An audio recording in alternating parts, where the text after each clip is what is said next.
Arsenio Lupin es víctima de un robo. En los capítulos anteriores de Arsenio Lupin, Caballero Ladrón, presenciamos cómo el maestro del engaño, Arsenio Lupin, fue capturado por la justicia. Pero las sombrías paredes de una prisión no pudieron contener su genialidad. Desde su celda, Lupin, con astucia y elegancia, trazó planes que desafiaban toda lógica, culminando en una fuga espectacular que dejó al mundo en asombro. Su ingenio demostró ser tan liberador como sus acciones. Ahora, en libertad, se encuentra con un nuevo desafío. Un adversario inesperado e intrigante. En un tren. ¿Quién es este misterioso personaje capaz de poner en aprietos a Arsenio Lupin? ¿Cómo puede alguien robar al ladrón más famoso de Francia?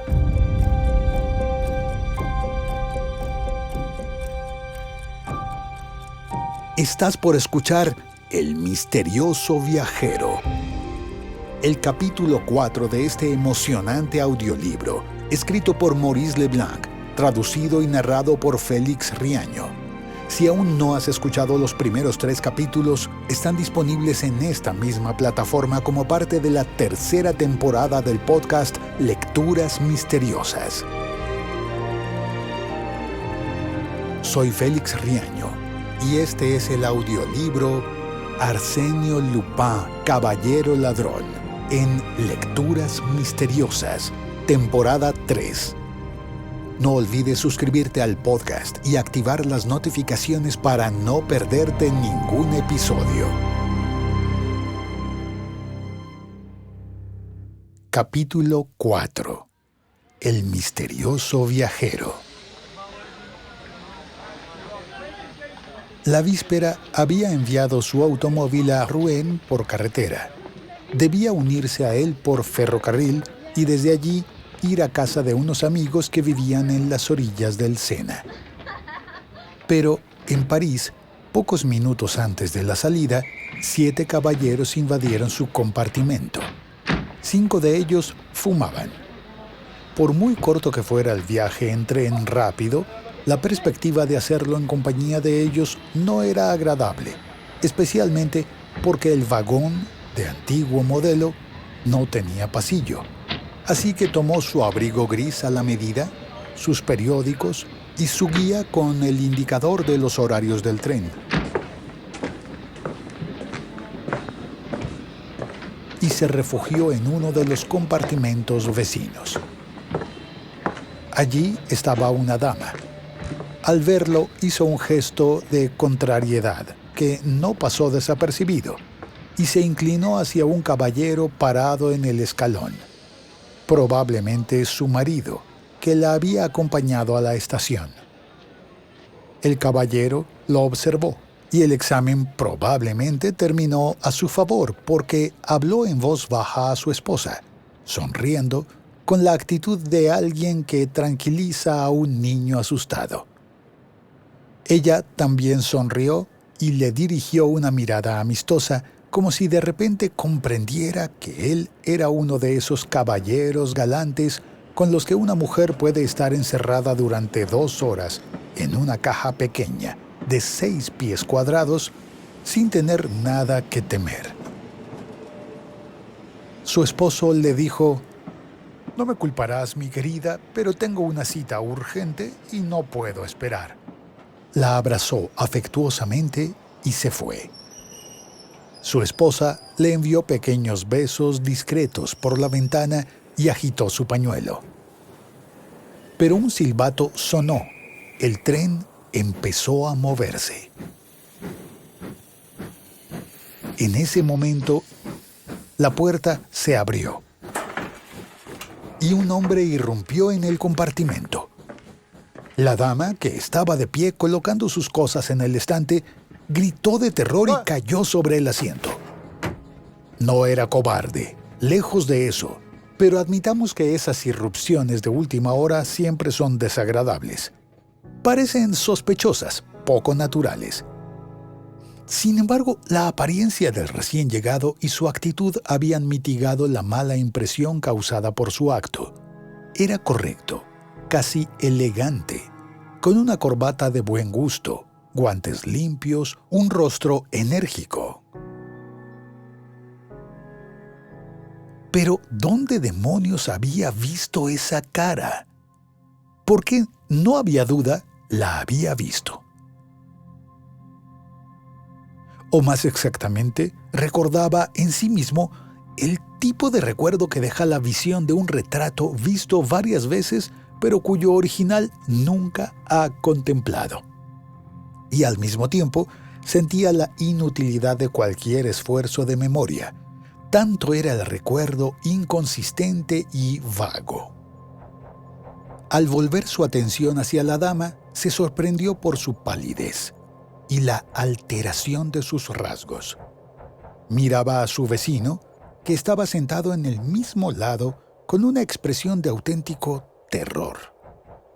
Y noté que una de sus manos, temblorosa, se deslizaba hacia un pequeño bolso de viaje que estaba en la banqueta, a unos 20 centímetros de sus rodillas. Finalmente, lo agarró y lo atrajo nerviosamente hacia sí. Nuestros ojos se encontraron y leí en los suyos tanto malestar y ansiedad que no pude evitar decirle: ¿No se encuentra bien, señora? ¿Debo abrir la ventana? Sin responderme, ella señaló con un gesto temeroso al individuo. Sonreí como había hecho su esposo. Encogí los hombros y le expliqué con señas que no tenía nada que temer, que yo estaba allí y además que ese señor parecía inofensivo. En ese momento él se volteó hacia nosotros. Nos miró de pies a cabeza, uno por uno, y luego se hundió en su rincón y no se movió más. Hubo un silencio, pero la dama, como si hubiera recuperado toda su energía para realizar un acto desesperado, me dijo con una voz apenas inteligible: ¿Sabe que está en nuestro tren? ¿Quién? Pero él, le aseguro.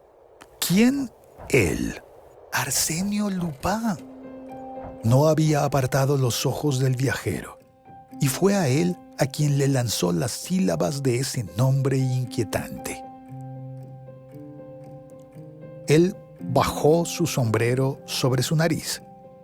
¿Era para ocultar su incomodidad o simplemente se estaba preparando para dormir?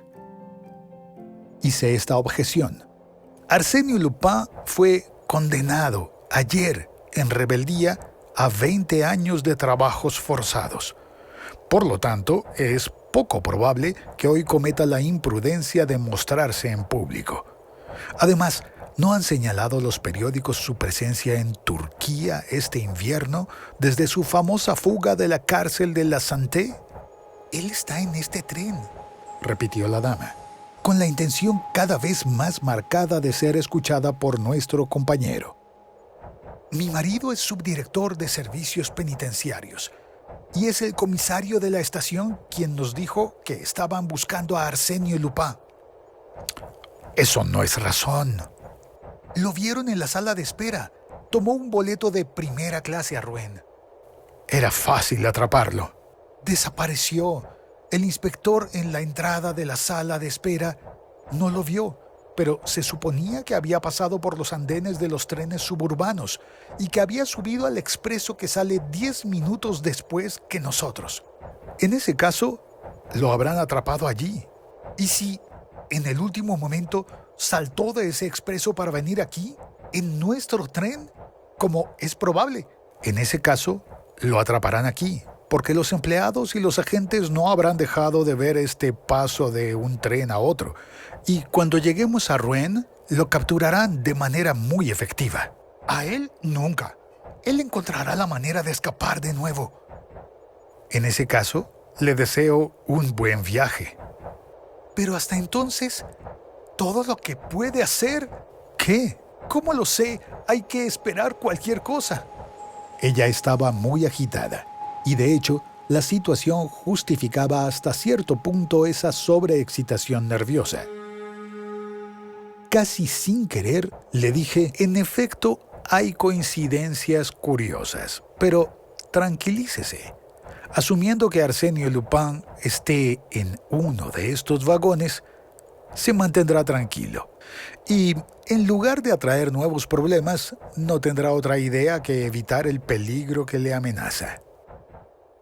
Mis palabras no la tranquilizaron en absoluto. Sin embargo, se calló, tal vez temiendo ser indiscreta.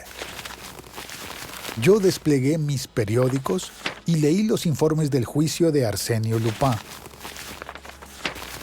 Como no contenían nada que no supiera ya, me interesaron muy poco. Además, estaba cansado, había dormido mal. Sentí que mis párpados se hacían pesados y mi cabeza se inclinaba. «Pero señor, no irá a dormir». La señora me arrancó los periódicos y me miró con indignación. «Por supuesto que no», respondí.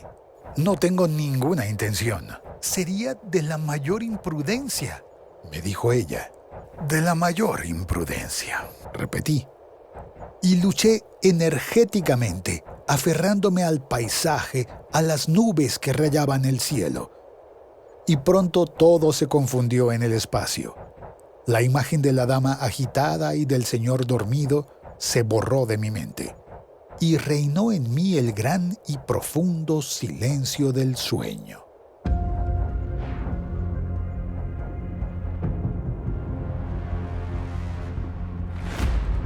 Los sueños inconsistentes y ligeros pronto se animaron. Un ser que interpretaba el papel y llevaba el nombre de Arsenio Lupin ciertamente ocupaba un lugar en ellos.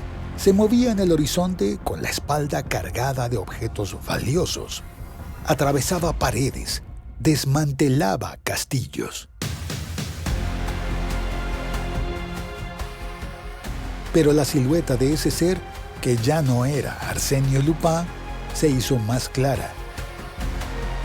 Venía hacia mí, se hacía cada vez más grande. Saltaba al vagón con una increíble agilidad y caía justo sobre mi pecho. Un dolor agudo, un grito desgarrador. Me desperté.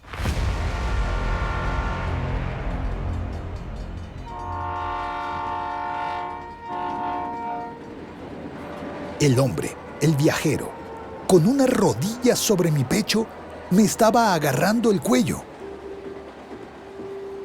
Vi todo esto muy vagamente, porque mis ojos estaban inyectados en sangre. También vi a la dama convulsionándose en una esquina, sufriendo un ataque de nervios. Ni siquiera intenté resistir. Además, no habría tenido la fuerza para hacerlo. Mis sienes zumbaban, me estaba ahogando, jadeaba. Un minuto más y sería la asfixia. El hombre debió sentirlo. Aflojó su agarre. Con la mano derecha tendió una cuerda con un lazo preparado y con un gesto brusco me ató las dos muñecas. En un instante fui amarrado, amordazado, inmovilizado. Y realizó esta tarea de la manera más natural del mundo, con una facilidad que revelaba el conocimiento de un maestro, de un profesional del robo y el crimen. Ni una palabra, ni un movimiento febril. Sangre fría y audacia. Y yo estaba allí, en el asiento, atado como una momia. Yo, Arsenio Lupin.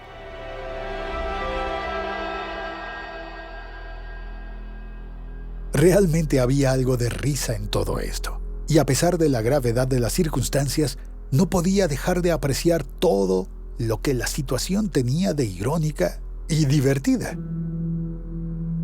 Arsenio Lupin engañado como un novato, robado como cualquiera, Porque, por supuesto, el bandido me despojó de mi billetera y mi cartera. Arsenio Lupin, víctima a su vez, engañado, derrotado. ¡Qué aventura! Quedaba la dama. Ni siquiera le prestó atención. Se limitó a recoger la pequeña bolsa que estaba en el suelo y a sacar las joyas, la cartera y los objetos de oro y plata que contenía. La dama abrió un ojo, se estremeció de miedo, se quitó los anillos y se los ofreció al hombre, como si quisiera ahorrarle esfuerzos innecesarios. Él tomó los anillos y la miró. Ella se desmayó.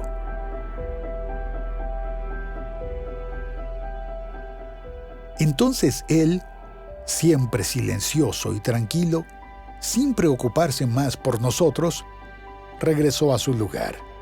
Encendió un cigarrillo y se dedicó a examinar detenidamente los tesoros que había adquirido. Examen que pareció satisfacerlo completamente.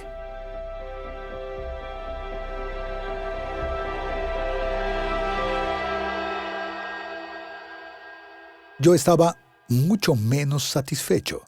No hablo de los 12.000 francos de los que había sido despojado. Era una pérdida que solo aceptaba momentáneamente, y estaba seguro de que recuperaría esos 12.000 francos y los documentos muy importantes que contenía mi cartera: planes, presupuestos, direcciones, listas de corresponsales, cartas comprometedoras. Pero, por el momento, una preocupación más inmediata y seria me molestaba. ¿Qué iba a suceder? Como se puede imaginar, no había pasado por alto la agitación causada por mi paso por la estación de Saint-Lazare. Invitado por amigos que frecuentaba bajo el nombre de Guillaume Berlat, y para quienes mi parecido con Arsenio Lupin era motivo de bromas cariñosas, no había podido disfrazarme a mi gusto, y mi presencia había sido reportada. Además, se había visto a un hombre, sin duda, Arsenio Lupin, saltar del expreso al rápido. Por lo tanto, inevitablemente el comisario de policía de Rouen, informado por telegrama y asistido por un número respetable de agentes, estaría en la llegada del tren e interrogaría a los pasajeros sospechosos y procedería a una revisión minuciosa de los vagones. Todo esto lo preveía y no me preocupaba demasiado. Seguro que la policía de Rouen no sería más perspicaz que la de París y que sabría pasar desapercibido. Después de todo, a la salida no me bastaría mostrar descuidadamente mi tarjeta de diputado, gracias a la cual ya había inspirado confianza al controlador de Saint-Lazare. Pero ¿cuánto habían cambiado las cosas? Ya no era libre, imposible intentar uno de mis golpes habituales. En uno de los vagones, el comisario descubriría a Monsieur Arsenio Lupin, a quien un feliz accidente le había enviado atado de pies y manos, dócil como un cordero, empaquetado, todo listo. Solo tendría que recibirlo, como se recibe un paquete postal que se te envía en la estación, una cesta de caza o una canasta de frutas y verduras. ¿Cómo podría evitar este desenlace desafortunado, enredado en mis vendas?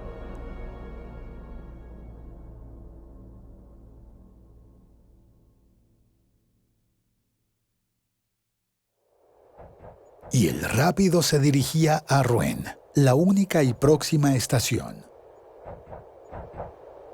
pasando por Vernon-Saint-Pierre. Otro problema me intrigaba, aunque no estaba directamente involucrado, pero cuya solución despertaba mi curiosidad profesional. ¿Cuáles eran las intenciones de mi compañero? Si estuviera solo, tendría tiempo de bajarse tranquilamente en Rouen. Pero, ¿y la dama? En cuanto se abriera la puerta, la dama, tan tranquila y humilde en ese momento, gritaría, se retorcería y pediría ayuda. Y ahí estaba mi sorpresa. ¿Por qué no la había dejado en la misma impotencia que a mí? Eso le habría dado la oportunidad de desaparecer antes de que se descubriera su doble delito.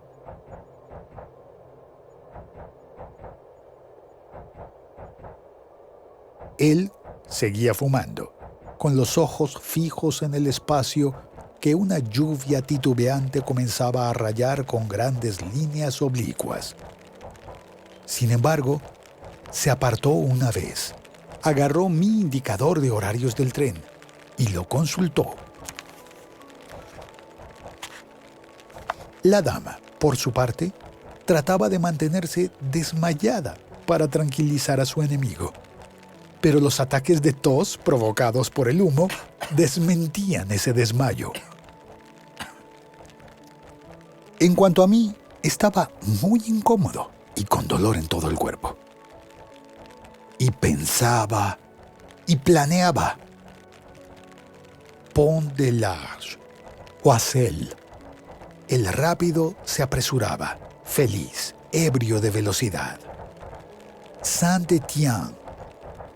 En ese momento, el hombre se levantó y dio 2 pasos hacia nosotros, a lo que la dama respondió con otro grito y un desmayo no fingido. ¿Cuál era su objetivo? Bajó la ventanilla de nuestro lado. Ahora la lluvia caía con furia y su gesto mostraba el aburrimiento que sentía al no tener ni paraguas ni abrigo. Miró la red donde los pasajeros guardan equipajes y objetos. Allí estaba el paraguas de la dama. Lo tomó. También tomó mi abrigo y se lo puso. Estábamos cruzando el Sena. Él arremangó su pantalón. Luego, inclinándose, levantó el cerrojo exterior. ¿Iba a lanzarse de la vía? A esa velocidad habría sido muerte segura. Nos adentramos en el túnel perforado bajo la colina Santa Catalina. El hombre abrió un poco la puerta y con el pie tocó el primer escalón. ¡Qué locura! Las tinieblas, el humo, el estruendo. Todo eso daba a tal intento una apariencia fantástica. Pero, de repente, el tren se desaceleró.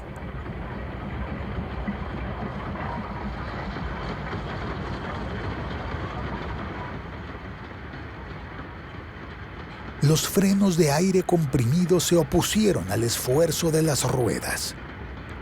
En un minuto, la velocidad se hizo normal. Disminuyó aún más. Sin duda se estaban planificando trabajos de consolidación en esta parte del túnel, que requerían el paso lento de los trenes. Quizás desde hacía unos días, y el hombre lo sabía.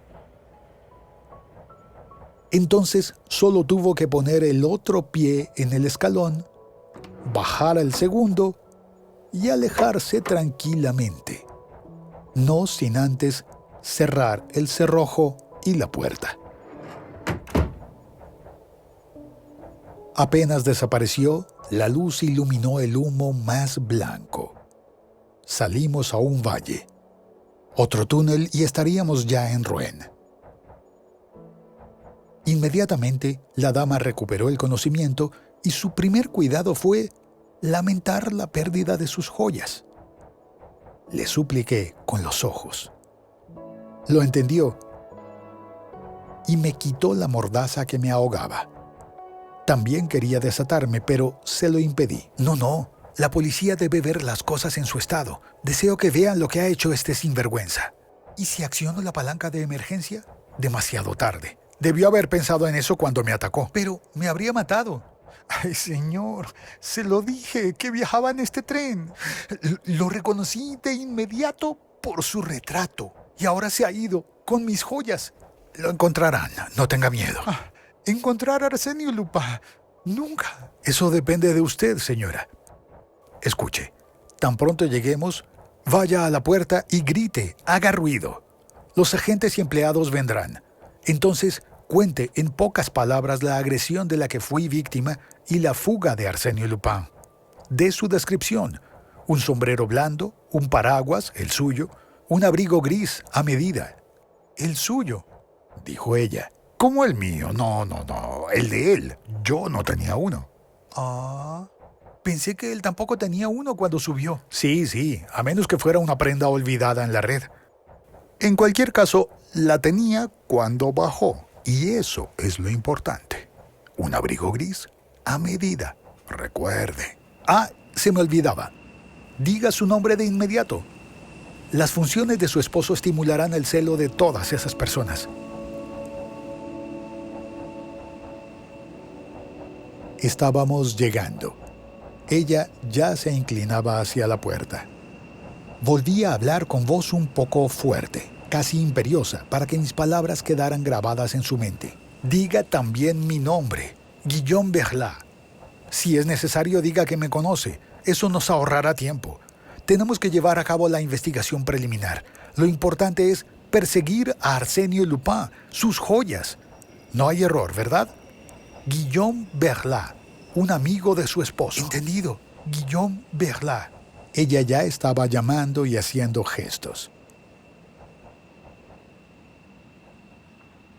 El tren aún no se había detenido cuando un caballero subió seguido de varios hombres. La hora crítica había llegado.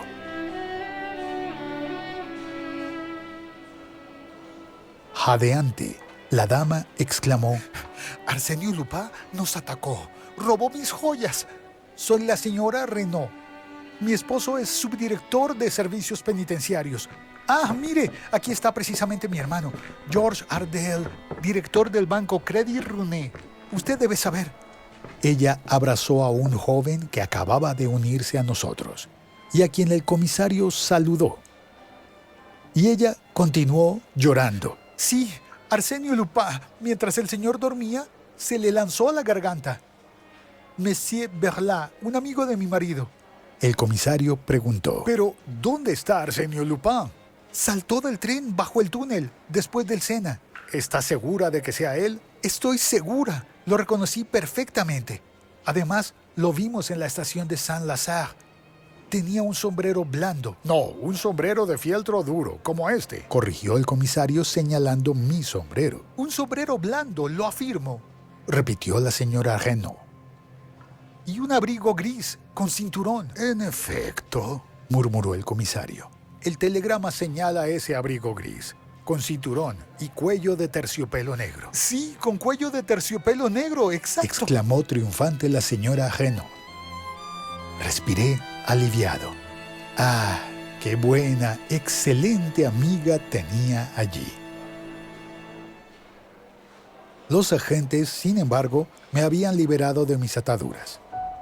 Me mordí fuertemente los labios y la sangre brotó.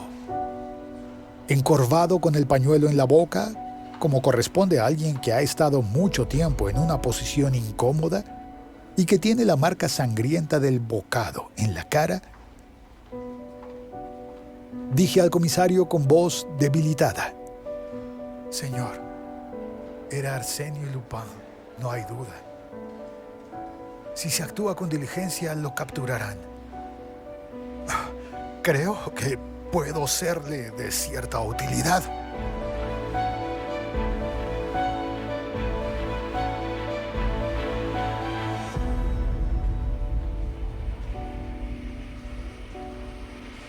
El vagón que debía servir para las investigaciones judiciales fue desenganchado. El tren continuó hacia Le Havre. Nos llevaron a la oficina del jefe de la estación a través de la multitud de curiosos que abarrotaba el andén. En ese momento tuve una vacilación. Con algún pretexto podría alejarme, encontrar mi automóvil y escapar. Esperar era peligroso. Si surgía algún incidente o llegaba un telegrama de París, estaba perdido. Sí, pero ¿y el ladrón? Abandonado a mis propios recursos en una región que no era muy familiar para mí, no podía esperar alcanzarlo. Bah, intentemos el golpe, me dije, y quedémonos. La partida es difícil de ganar, pero tan divertida de jugar.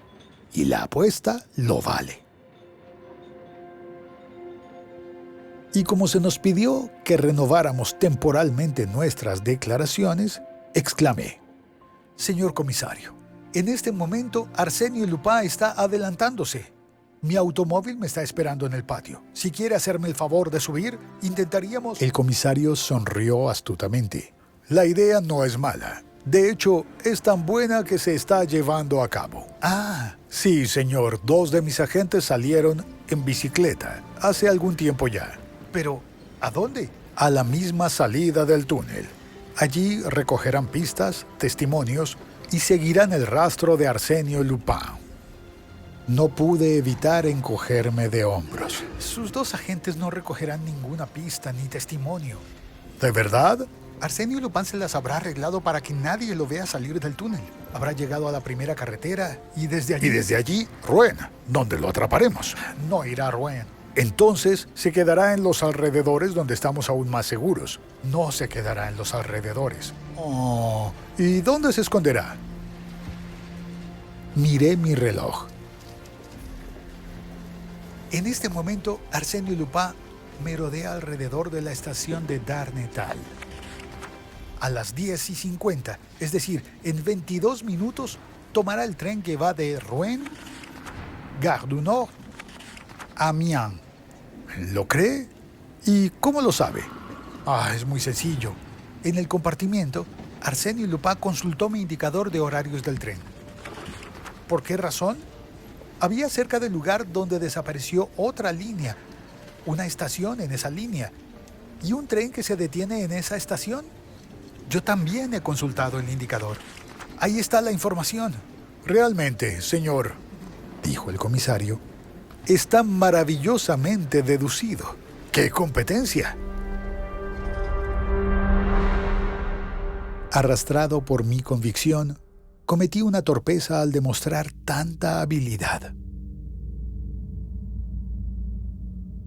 Me miraba con asombro y sentí que una sospecha lo rozaba. Apenas, porque las fotografías enviadas de todas partes por la fiscalía eran demasiado imperfectas. Representaban a un Arsenio Lupin demasiado diferente al que tenía ante él, como para que le fuera posible reconocerme. Pero, aún así, estaba perturbado, inquieto confusamente. Hubo un momento de silencio.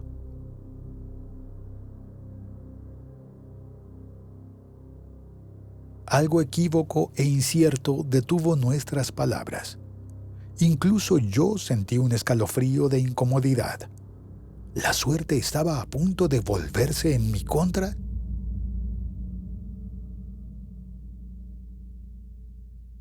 Tomando el control de la situación, empecé a reír. Dios mío, nada abre la mente como la pérdida de una cartera y el deseo de encontrarla.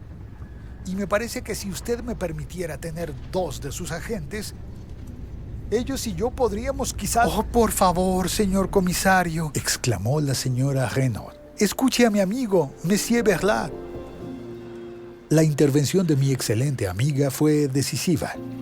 Pronunciado por ella el nombre de Berlat, el de una persona influyente, se convirtió realmente en el mío y me otorgó una identidad que no podía ser cuestionada por ninguna sospecha. El comisario se levantó. Sería muy feliz, Monsieur Berlat, créalo, si usted lograra tener éxito. Tanto como usted, yo también deseo que se detenga a Arsenio Lupin.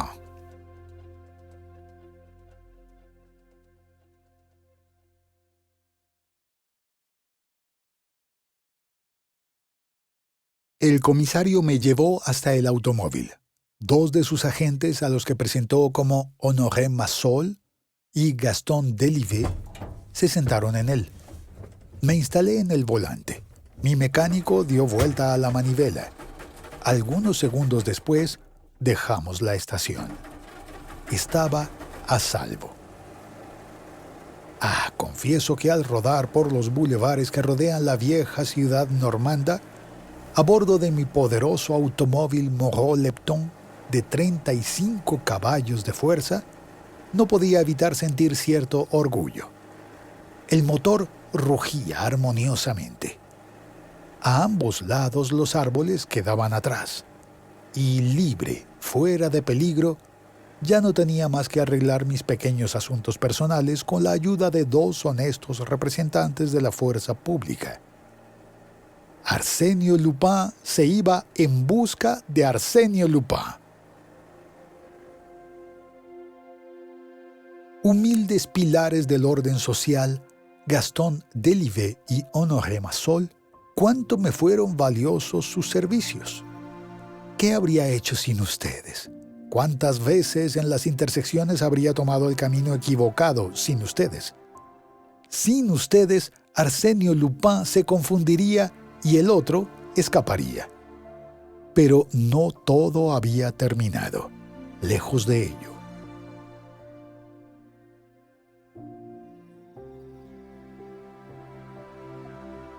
En primer lugar, aún tenía que alcanzar al individuo y luego recuperar los documentos que me había robado. A cualquier costo, mis dos cómplices no debían entrometerse en esos documentos, y mucho menos tomarlos para sí mismos. Usarlos y actuar al margen de ellos es lo que quería, y no era fácil.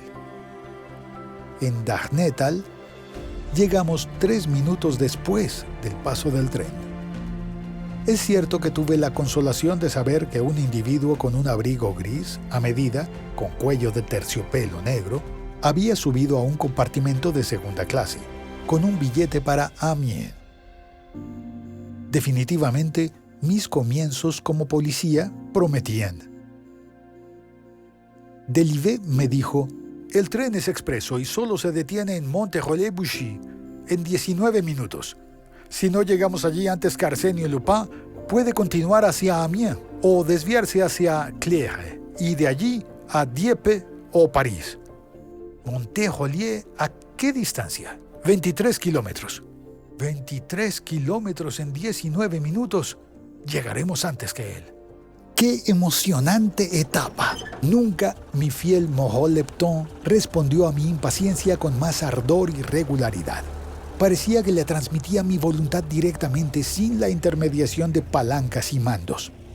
El auto compartía mis deseos, aprobaba mi obstinación, comprendía mi animosidad hacia ese bribón de Arsenio Lupin. ¿Sería yo quien lo derrotaría? ¿Se burlaría una vez más de la autoridad? ¿De esa autoridad de la que yo era la encarnación? «¡A la derecha!», grita Delivet. «¡A la izquierda! ¡Derecho!». Nos deslizábamos por encima del suelo. Los hitos parecían pequeños animales asustadizos que desaparecían cuando nos acercábamos. Y de repente, en una curva del camino, un torbellino de humo. El tren express del norte.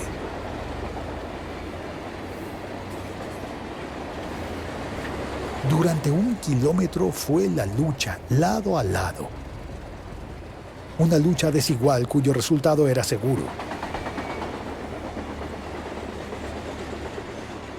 Al final lo venceríamos por 20 largos. En 3 segundos estábamos en el andén, frente a los compartimentos de segunda clase. Las puertas se abrieron. Algunas personas bajaban. Mi ladrón no estaba allí. Inspeccionamos los compartimentos. No había rastro de Arsenio Lupin. «¡Maldición!», exclamé. Me habrá reconocido en el automóvil mientras íbamos uno al lado del otro y habrá saltado. El jefe de tren confirmó esa suposición. Había visto a un hombre que se deslizaba por la ladera, a 200 metros de la estación. ¡Mire, allá, el que cruza el paso a nivel! Me lancé, seguido por mis dos cómplices, o más bien seguido por uno de ellos, ya que el otro, Massol, resultó ser un corredor excepcional, con tanta resistencia como velocidad. En pocos instantes la distancia que lo separaba del fugitivo disminuyó considerablemente. El hombre lo vio, saltó una cerca y corrió rápidamente hacia un terraplén que escaló. Lo vimos aún más lejos. Entraba en un pequeño bosque. Cuando llegamos al bosque, Massol nos estaba esperando. Había considerado inútil aventurarse más, temiendo perdernos. «Y lo felicito, mi querido amigo», le dije. «Después de una carrera así, nuestro hombre debe estar sin aliento. Lo tenemos». Examiné los alrededores, reflexionando sobre los medios de proceder solo al arresto del fugitivo para poder hacer yo mismo ciertas recuperaciones que la justicia probablemente no habría permitido sin muchas investigaciones desagradables. Luego volví a mis compañeros. «Bueno, es fácil. Usted, Massol, póngase a la izquierda. Usted, Delivet, a la derecha. Desde allí vigilen toda la línea posterior del bosque y solo puede salir sin ser visto por ustedes por este camino, donde yo tomo posición. Si no sale, yo entro y necesariamente lo empujaré hacia uno u otro. Así que solo tienen que esperar. Ah, se me olvidaba. En caso de alerta, un disparo». Massol y Delivet se alejaron cada uno hacia su lado. Tan pronto como desaparecieron, entré en el bosque con las mayores precauciones para no ser visto ni oído. Eran espesuras densas, diseñadas para la caza y cortadas por senderos muy estrechos, por los que solo se podía caminar agachado, como en túneles de verdor. Uno de ellos conducía a un claro donde la hierba mojada mostraba huellas de pisadas. Las seguí, cuidando de deslizarme entre los arbustos. Me llevaron al pie de una pequeña colina coronada por una choza de yeso, medio demolida. «Debe estar aquí», pensé. «El observatorio está bien elegido». Me arrastré hasta cerca del edificio. Un ruido ligero me advirtió de su presencia, y de hecho, por una abertura lo vi de espaldas. En 2 saltos estaba encima de él. Intentó apuntarme con el revólver que tenía en la mano. No le di tiempo, y lo arrastré al suelo de tal manera que sus 2 brazos estaban atrapados debajo de él, torcidos, y yo presionaba con mis rodillas sobre su pecho. «Escucha, chico», le dije al oído. «Soy Arsenio Lupin. Vas a devolverme de inmediato y de buena gana mi cartera y el bolso de la dama. A cambio de eso, te saco de las garras de la policía y te enlisto entre mis amigos. Una sola palabra. ¿Sí o no?» Sí, murmuró. «Muy bien. Tu asunto esta mañana estuvo muy bien combinado. Nos pondremos de acuerdo». Me levanté.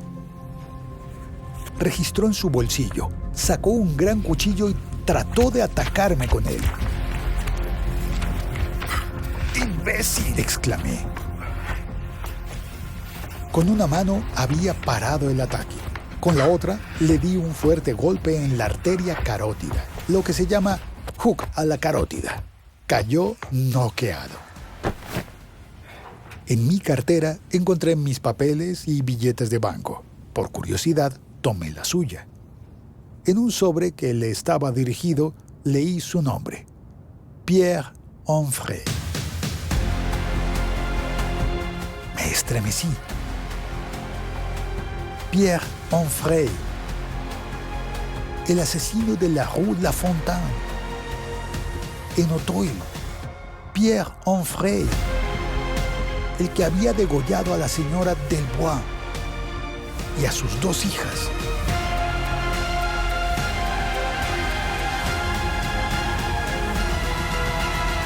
Me incliné sobre él. Sí, era ese rostro que en el compartimento había evocado en mi recuerdo de rasgos ya contemplados. Pero el tiempo pasaba. Puse 2 billetes de 100 francos en un sobre con una tarjeta y las palabras Arsenio Lupin a sus buenos colegas, Honoré Massol y Gaston Delivet, como muestra de agradecimiento. Dejé eso claramente en medio de la habitación. Junto a eso, la bolsa de la señora Renaud. ¿Cómo podía no devolverle la bolsa a la excelente amiga que me había ayudado? Pero debo admitir que saqué todo lo que tenía algún valor, dejando solo un peine de Carey, un labial Dorin y una cartera vacía. Vamos, los negocios son negocios. Y además, su marido tenía un trabajo tan poco honorable. Quedaba el hombre. Empezó a moverse. ¿Qué debía hacer? No tenía la autoridad para salvarlo ni para condenarlo. Le quité sus armas y disparé un tiro al aire. Los otros 2 vendrán, pensé. Que se arregle solo. Las cosas se desarrollarán según su destino. Y me alejé corriendo por el camino de la callejuela.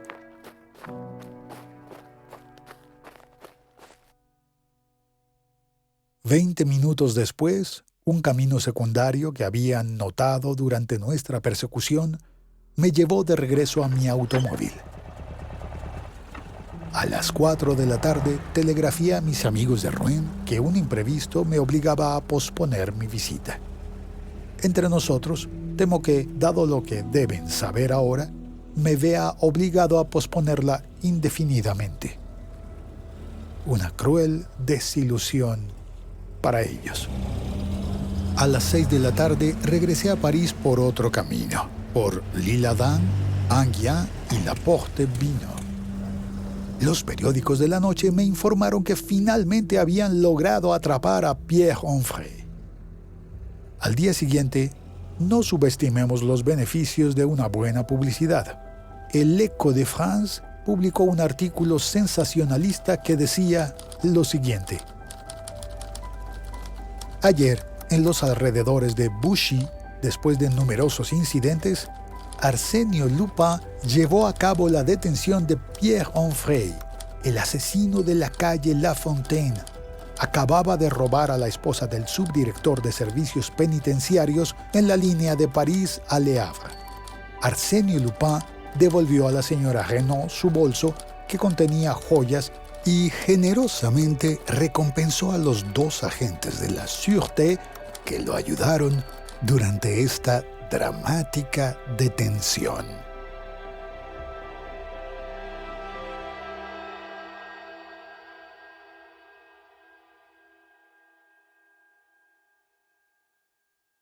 En el próximo episodio de Lecturas Misteriosas, Arsenio Lupin, capítulo 5, El collar de la reina.